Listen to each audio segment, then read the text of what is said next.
Well,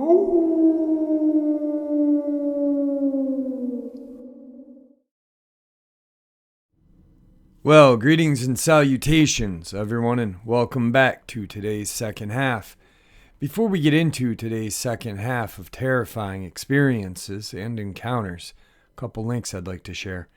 As you know, I rely on Patreon, PayPal, and my merch to help the channel to continue to grow and go. The links to Patreon and PayPal are in the description below. My merch is displayed directly under this video. Also, Dogman Frightening Encounters, Volume 1, 2, and 3, the audiobook versions. They were written and researched by Tom Lyons, narrated and produced by me, Jeffrey Nadolny. Those audiobooks are available on Audible, Amazon, and iTunes, the links to which are also in the description as well. And finally, last but definitely not least, if you'd really like to help this channel to continue to grow and go, simply subscribe, click the like button, and please leave a comment. It would really mean a lot. Now, everyone, I have taken far too much of your time. Let's get on with today's second half. Shall we? Today's first terrifying experience. I figure that sharing this experience may make someone else vigilant with their own loved ones while in the woods. I'm going to be extremely detailed, as I know there are many people who are very well versed in investigations and in research pertaining to this subject, and details do matter. The location of this experience is in Washington State, in Mount Baker, Snoqualmie National Forest, just outside of Greenwater, Washington. To narrow this down a little bit more, we are talking about an area that oversees Stampede Pass. Very middle of nowhere. To give a little bit of background on my wife and I, we are decently skilled in the woods and desert. We are one of those weird couples that use our PTO driving around the country, overland camping in terrible conditions, before a 3-day party in Vegas and drive home. We've been lost in the woods, broken down in the woods, had negative interactions with bear, had a female cougar hang out in our campsite during mating season. YouTube what that sounds like. It's pretty crazy. Moral of the story is we are confident and experienced with no help. The freedom of all of this is something we really enjoy. My wife is a dental assistant raised by her mother, who is a saleswoman, and a father who is an aircraft mechanic. Prior to our relationship, she had little to no experience in the woods, but that changed pretty quickly once we started seeing each other. At the time of this experience, she had gained a lot of experience in the woods. I was raised by a Vietnam combat veteran turned drill instructor, turned 37-year street cop and firearms instructor. I grew up on the range. Following high school and a couple of nowhere jobs, I ended up becoming an armored car guard, which is a job that I have and had for 11 years now. With my dad being a hardcore outdoorsman, naturally, I followed suit. This is a weird detail to include, but it will make sense later. My wife and I are avid dog people. We absolutely love our dogs. They are one of the most important things in our lives. When our last dog had a medical incident, we were the people on the floor giving doggy CPR. If something happened to my wife or I, there would be a response, but you heard our dog, John Wick, becomes a documentary. The time frame of this experience was about 3 summers ago, mid-June, on a quick one-night camping trip that spanned approximately 18 hours. We arrived at our campsite in mid to late afternoon. We tried to make it to a campsite that we knew and wanted to visit, but unfortunately there was still too much snow on the ground at that elevation, and as we only had one vehicle, we couldn't safely make it there. One detail that I want to include is how difficult it is to make it to this campsite. We had been exploring for quite some time after we realized we couldn't make it to our intended destination. The road leading up to this campsite is extremely steep. I remember making the comment to my wife that I hope that I don't have to back down, so we may not make it. Our rig is pretty built with all the aftermarket things you'd expect: skid plates, bumpers, tires, suspension, snorkels. It took some very legitimate technical driving to get there. It appeared that the campsite had not been used for some time, probably a couple of years, no garbage, very dusty on the edge of a cliff overlooking a valley. One thing that made this campsite unique was that it was in an area that had been burned out in the previous year's fire. So, where you may be used to seeing the green forest of the Pacific Northwest, this had a little bit more of that ominous feel, as all of the trees were basically burnt out black sticks sticking out of the ground. The weather on this day was practically beautiful. Very warm, upper 70s, and no wind. One thing that stuck out to me immediately upon exiting the Xterra was just how quiet it was. The normal sounds of the woods just were not there. If you have tinnitus, you will know what I mean when I say it's one of those places where it's so quiet that you almost instantly, tinnitus will kick in. Setting up camp was pretty much business as usual. After setting up our ARB awning and the awning room, my wife quickly went sunbathing. I pretty quickly went into my normal routine of using the opportunity of being in the woods to run range drills. After a couple of hours, it did start to cool down a little bit. I went through the process of getting a fire prepped so later I wouldn't have to do it in the dark. I remember specifically that it was when I was picking up my brass from running drills that I started to just get a little cold. I'd been wearing shorts and a tank top and body armor all afternoon, so I headed into the awning room to change into some pants. I remember sitting down on my cot and thinking that I heard a dog bark. I stopped what I was doing and waited for a second, and as clear as day, I could hear a dog barking. The sound of the dog barking was extremely clear. This wasn't anywhere near the sound of some other animal in the woods. This is what you would expect to hear in your home neighborhood. This is what you would expect to hear from your neighbor's dog 2 houses over. Outside of the tent, I hear my wife say, "Is that a dog?" I had responded back by saying, "Do you see anyone?" She had responded back saying, "No, but it sounds like it's coming from over there." As I poked my head out of the tent, she's pointing in the direction of where I had been shooting, which was essentially into an overgrown area past a berm that I had been using as a backstop. Interestingly enough, the barking stopped. I finished getting myself situated and exited the tent and walked toward the area that the barking had been coming from. I found nothing there, no evidence of any kind of animal, and furthermore, no evidence of what typically comes with a dog, a person. To be clear, the area that this barking was coming from is not an area that somebody could reach with a vehicle. There also is no alternate route they could have taken to allow somebody to drive around and approach us from the opposite side. We had taken the only road to get there and drove it until it ended. Nothing else is even close. We discussed the possibility that maybe it was a lost dog, maybe someone had driven out here and abandoned a dog. And so we essentially went into a 3 to 5 minute session of trying to call in this dog. My wife begged for us to go and look for it. I said no. There was basically no response. It went back to being just as quiet as when we had gotten there. I don't want to say that either of us were really upset or unsettled at this point, but we were definitely feeling a little bit more heightened sense of vigilance as what was going on around us. As I said before, where there's dogs, there's people. And there really shouldn't be any people out here. We had negative experiences with people in the woods before, so naturally, any time that we may run into people in unusual circumstances, we are very careful. We continued the evening as we normally did, drinking a couple of White Claws, getting a fire started, playing the music that we used to listen to as teenagers, and cooking up some dinner. At this point, it's getting to be around 7 p.m.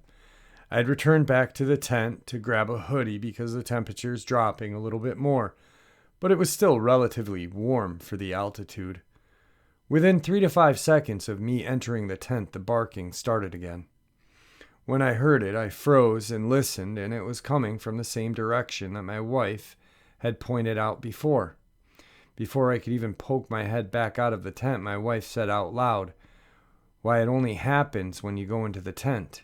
She's a lot smarter than me. To be completely honest, I kind of dismissed her statement intentionally and went back out and sat next to her by the fire, and the evening continued. After a couple of minutes had passed, I returned to the tent again. Within a few seconds of me entering the tent, the barking started. Remember still that this is the sound of your neighbor's dog.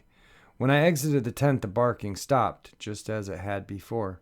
At this point, my wife and I shared one of those very brief moments where you lock eyes with somebody, and without saying anything, you know something's wrong. It's so difficult to describe the moment, but you just knew something was wrong. I remember turning into the tent and starting to put on all of my gear that I was using when I was running drills. We had wildlife encounters before. This was different. Something felt extremely wrong with what was happening. I put my plate carrier and my weapon and started the process of loading the magazines that I had emptied out while running drills. One thing that I remember as being practically unique was that my wife came into the tent with me and helped me start loading magazines. This is very unusual, as she is somebody who is always pretty and has her nails done and absolutely hates loading magazines. So looking back on this, I think that this really speaks to how creepy the situation we had found ourselves in, that she would ditch the nice spot by the fire to get into the tent and load mags. I remember when we exited the tent, both my wife and I commented on how it seemed like it had gotten extremely cold very fast and very early. I think we both exited the tent expecting to be face to face with some kind of threat that was moving in on us, but we exited the tent. There was nothing there. I looked around some and nothing. I even went deep into the direction of the barking and nothing. No animal tracks at all, which frankly puzzled me. This area was burnt out. The ground was covered in ash. It was like walking on the moon. Anything would leave tracks. We tried to return to somewhat a normal camping trip feel, if being by the fire in a full kit is normal to you. My wife sat back down by the fire. At this point, I refused to sit down, and I was more just moving around the campsite and keeping an eye on the surroundings. At this point, I'm moving around the campsite, and my visibility is starting to drop some. It's not necessarily dark, but in the woods, even being burnt out woods, it's just starting to get difficult to see more than just a few feet into the tree line. I returned to the tent to grab my helmet. With PVS 31S, leave me alone, I like my freedom. And as I walk to the tent, I make the comment to my wife that I swear to God if I hear that barking again, I go into the tent barking. Now I'm mad and scared, honestly. We started to touch on something that is so unusual in the woods that it's difficult to explain to yourself. Going back to our short planning before this camping trip, one of the reasons that we decided to take this quick camping trip was because it was just going to be a nice, easy trip. There was absolutely no adverse weather anywhere on the forecast in days before, during, or after when we were taking this trip. In a time of less than 30 minutes from this beautiful evening with not a cloud in the sky changed into somewhat a weather nightmare. The winds picked up to the point that I actually had to use a tie-down strap that I normally never used, even in serious storms. And a heavy fog blew in, which was extremely weird for this altitude in June. I'll never forget thinking to myself that with this fog and the wind, the fog should blow through within a few minutes. But the wind continued to blow and the fog just wouldn't break. We were talking 25 feet of visibility tops. I couldn't see crap through my noodles, and they kept getting fogged out from all of the moisture. It almost made you dizzy because you could see the fog blowing by, and no matter what direction you looked, and everything was in motion. and it was so cold. Suffice to say, at this point, we called it. Time to go to bed. Naturally, I don't think that either of us really slept. I won't lie and tell you that we heard nothing. It was actually just dead quiet once the wind stopped, about an hour after we had gone into the tent. Usually we sleep in when we go camping, but this was a little bit of a different experience. We ended up basically crawling out at first light. Once we got up, I pretty quickly surveyed the area. It looked like it was going to be another beautiful day, very sunny. So we started our normal morning camping routine. We cooked up some eggs, some bacon, and we were in the process of cooking what we had left of the bacon when my wife said, people. I turned from where we were to the passenger side of the Xterra and looked through the windows, and coming up the road were 4 people walking up the road to our campsite, 2 on the left and 2 on the right, in somewhat a staggered pattern, and at least one of the males was taking pictures of the campsite. If you're not somebody that goes to the woods, FYI, this is extremely unusual.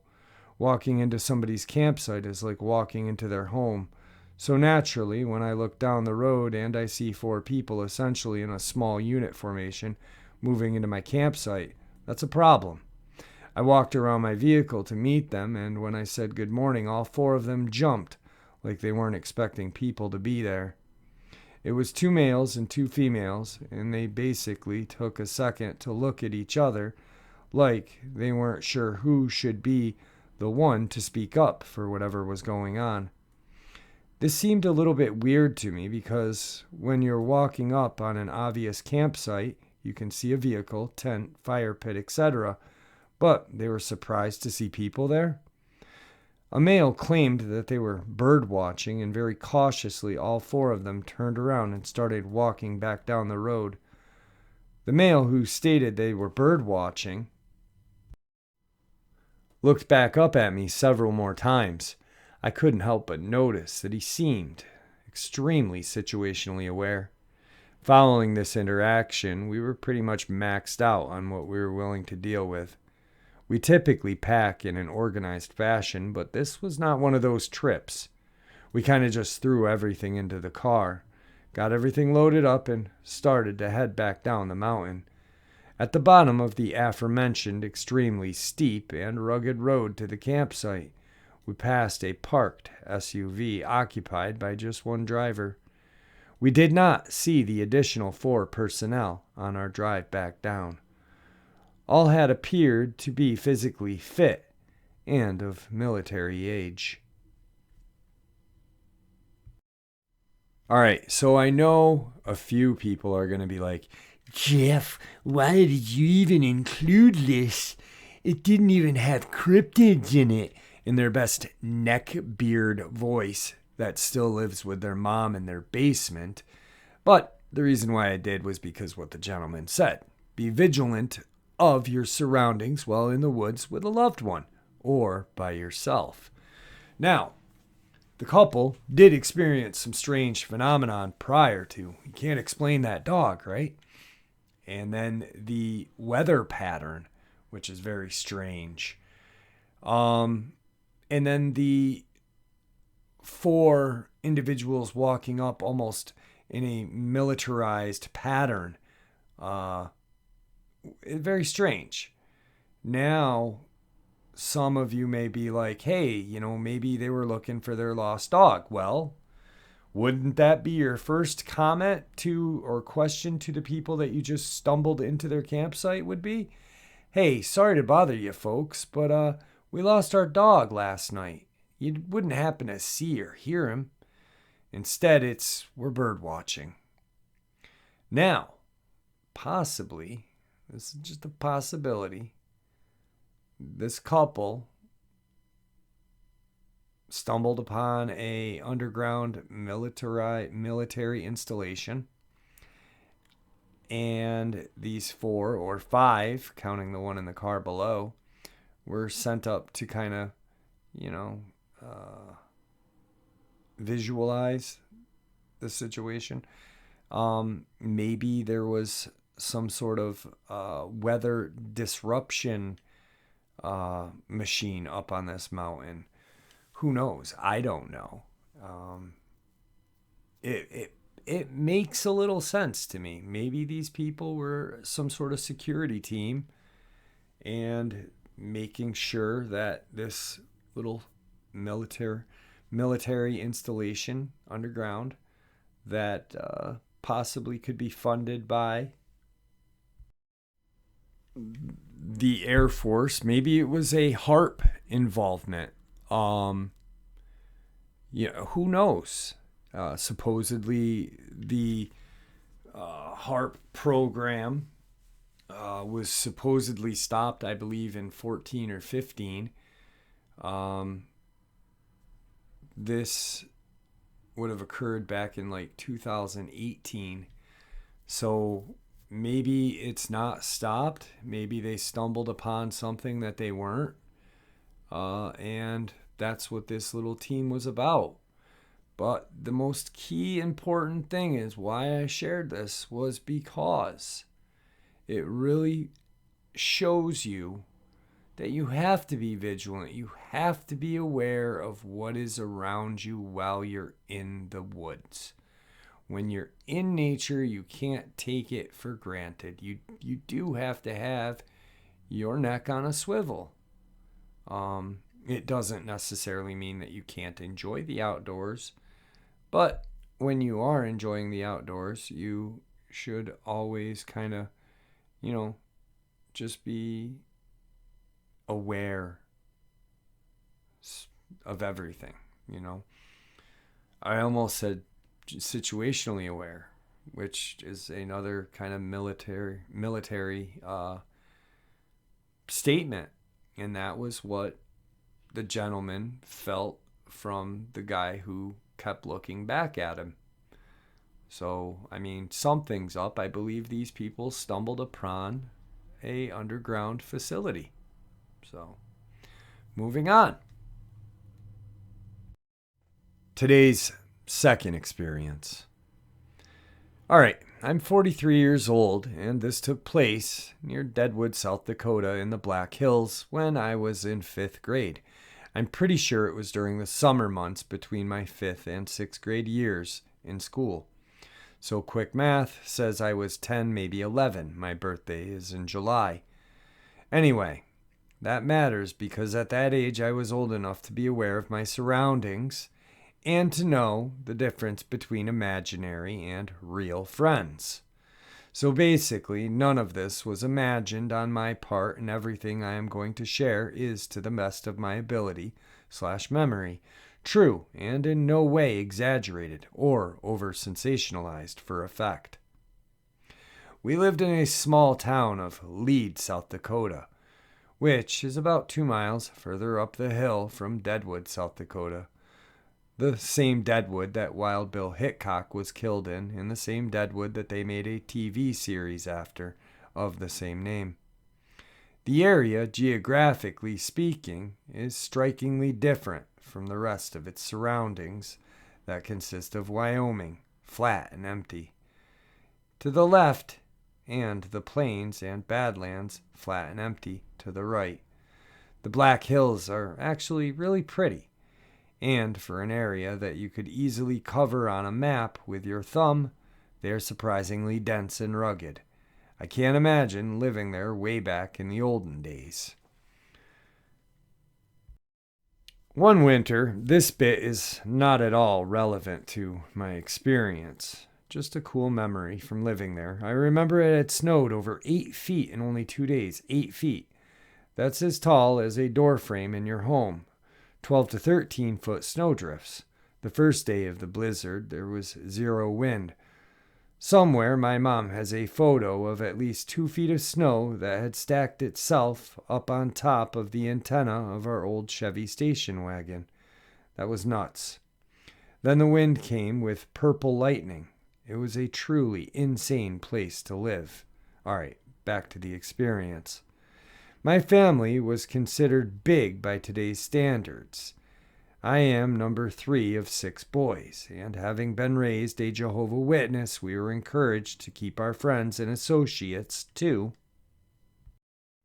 members of the church as much as possible. So one evening, our family was having dinner with the Spears family at their home on a piece of property near Deadwood, somewhere within maybe 10 miles from the town itself.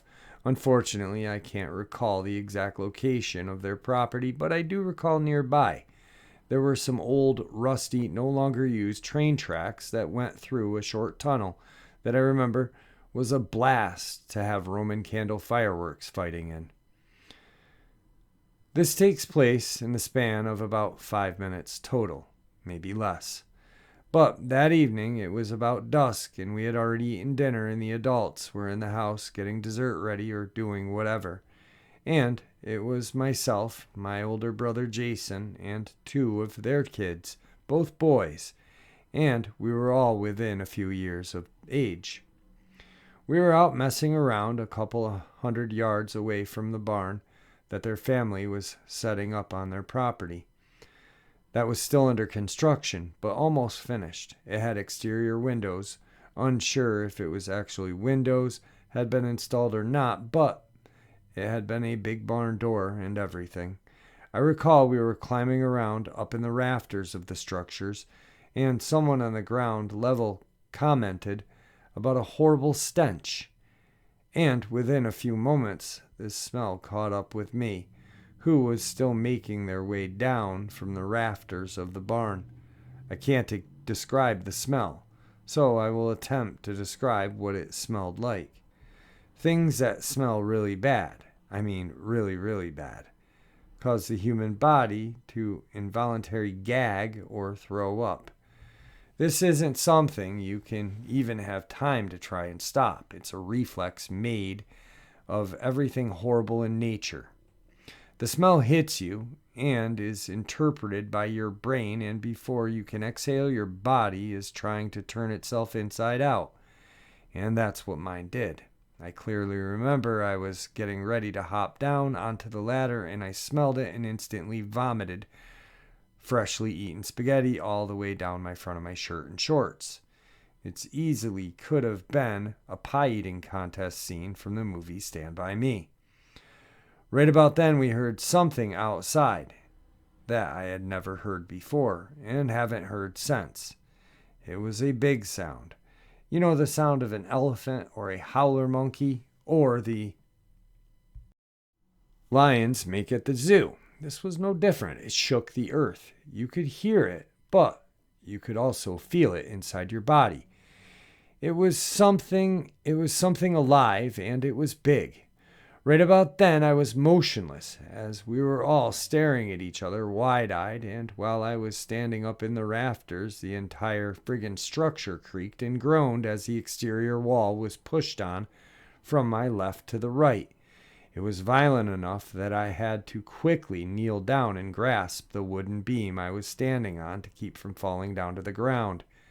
I probably moved 6 to 8 inches literally sideways. That's a lot of movement for a single-story structure attached to a foundation to move. The dog was going ape crazy. Its fur was standing straight up on its back, and it was in a defensive posture, holding its ground, looking directly at the place on the broad side of the barn that the sound had come from and the movement originated from, with the big barn door behind it. I hopped down onto the ground and had one of those moments of clarity. Thoughts. Is this about to come through the wall? As my brother and the 2 boys we were with started scrambling to find something, anything to defend ourselves with. I think I ended up holding a rusty pair of garden shears or something. I recall the dog, a nice-sized German shepherd, turned toward the door and ran out and rounded the corner in a very offensive attack posture, and it was obvious it was going out to protect its humans or die trying. I'm in my mind 40, and I had never witnessed that kind of split-second bravery, even in a human. One of the boys ran after the dog, clearly concerned that the dog was now in danger, and we all ran out of the barn with our makeshift torches and pitchforks, minus the torches, in an attempt to do something, anything to investigate the dog having put itself in harm's way. Right behind the barn there were bushes, and this hill started up pretty steep, like 45-degree angle. It was steep enough to climb up, but steep enough that it would have been a pain in the ass. It was literally overgrown with brush, trees, and all that other stuff. We rounded the corner of the barn, and all we see is this very dark figure that resembles a 10-foot tall football player. And if its uniform and helmet was a dark-colored ghillie suit. It turned and ran full speed on two legs. I clearly recall it was grasping and spatting while breaking through the trees and bushes on its way up this steep hillside. It was like a cartoon. Dark figure runs up the hill as bushes and trees rustle and break. Then it zigs and runs further as the trees and bushes rustle. Then zags and runs further as trees crash and break and bushes rustle violently. Whoosh, whoosh, crash, slam, whoosh, snap, bam, crash, bang, crash. It was up and over this incline in maybe 10 seconds. This was a mountain, and it ran up faster than I've ever seen anything run ever. It sprinted up an incline steeper than the laws of physics would allow you to drive a vehicle, and completely overgrown with thick brush and trees. The entire encounter, this thing was screaming, louder than I could if I were to curl my lips, and below as loud as I could right now. Hell, it was louder than 3 to 4 adults could yell, if all yelling at the same time, and yelling as if they were trying to permanently mess up their voices. But it wasn't human, but it was screaming. The dog ran back to us after having given up chasing a quarter of the way up the hill, and there we were, all 4 of us kids with a dog, none of us dead. And with the fires of hell lit under our feet, we flew back to the house and exploded on the front door, all of us babbling, panting, and crying, and puke-covered and freaking out. But it was mostly dark by this point, and the adults dismissed us and our story, saying we must have seen an elk, a deer, or a bear. No, I've seen all of those in the wild lots of times. And when was the last time a bear screamed at you and ran up 2 feet? An impossible incline, grasping at everything. Bears don't grasp, and they don't scream. Well, there you have it, my friends. 2 very terrifying, very different experiences with nature and, well, what is in nature, dangers, and why you need to be aware of your surroundings. Anyway, I hope you guys enjoyed tonight's upload as much as I enjoyed sharing it with you. And with that, may the Great Spirit watch over us all, and may He guide us down that path that we call life.